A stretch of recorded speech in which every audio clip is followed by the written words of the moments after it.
huo ndio kumekuwa pengine kitu ambacho sasa wanataka kuzungumzia na kuafikia.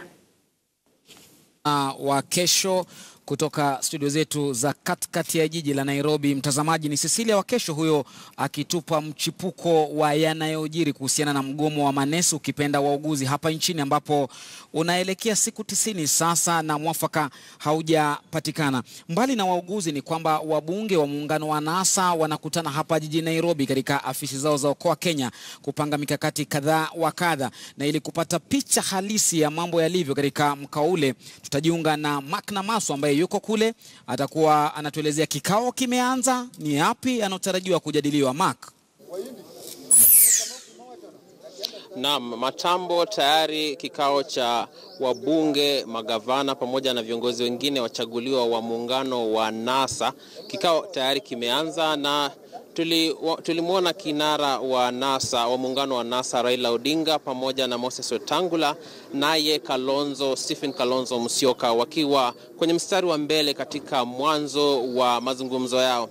Na wakati huu ambapo muungano wa NASA ama viongozi wa vyama tanzu wa NASA wanapokutana, ni wakati ambao ni mgumu kwao, kwa sababu kumbuka uchaguzi mkuu haujawaendea vizuri, na tukiangalia hata idadi kwenye bunge la kitaifa, bunge la seneti pamoja na nyadhifa za ugavana, mambo hayajaendea vizuri. Na tukiangalia hivi sasa tunatarajia viongozi wa NASA waweze kuzungumzia masuala kuhusu jinsi watakavyoendesha shughuli zao bungeni. Tukiangalia kwamba idadi katika bunge haijawaendea vizuri, itawabidi waanze kutizama jinsi wataendesha shughuli zao bungeni.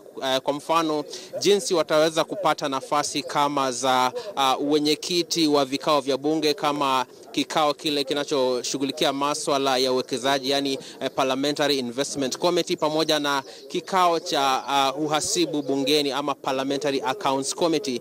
Na itabidi pia wazungumze ama wafanye majadiliano kuhusu kuchagua viongozi walio wachache bungeni. Kumbuka sasa tukitizama katika bunge la seneti, kinara mmoja mwenza wa NASA, yani Moses Wetangula, ndiye amekuwa kiongozi walio wachache katika bunge la seneti. Na tukiangalia katika bunge la kitaifa, mbunge wa NASA ama wa muungano wa NASA ambaye anaondoka katika cheo cha kiongozi wa walio wachache katika bunge la kitaifa, Francis Nyenze, pia anaondoka.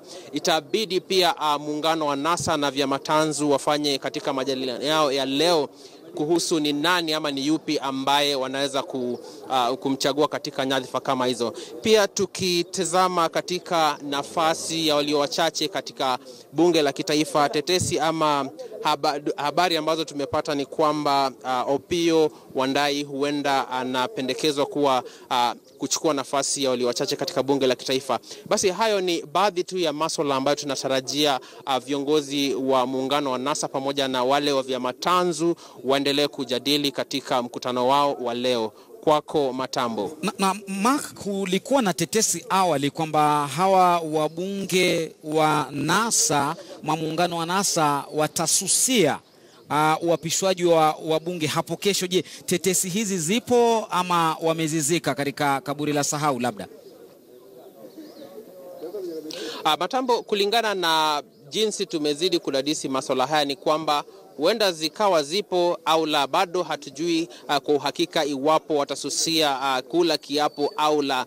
Kumbuka Jumapili tukiwa katika maeneo ya All Saints Cathedral tukizungumza na kinara wa NASA, tulijaribu kumsukuma ili atupe majibu kuhusu swala hili, iwapo mwongozo wao wa chama ama wa muungano wao wataendeleaje, lakini alisita kutuambia waziwazi ni vipi. Lakini tunawatarajia wakishamaliza mkutano wao wa leo ama kikao cha leo, tuwaulize mwongozo ambao nyinyi kama viongozi wa NASA mnatoa kwa wale viongozi wa vyama tanzu ni upi. Basi ni swala ambalo bado tutalifuatilia ili kubaini kwa uhakika ni kina nani ama ni msimamo upi wamechukua. Matambo. Na maswa mwisho kabisa tu kabla kukuachilia ni kwamba tunachofahamu ni kwamba pia wale wabunge ama kundi la wabunge wa Jubilee pia watakuwa wanakutana labda katika State House muda wote kutoka sasa, na huku pia mkutano unaendelea. Je, unaona ni masuala yapi ama ni vio vipi watakuwa wanapingana pengine ambao vimewafanya wawe na vikao hivi kutathmini na kupanga hii mikakati?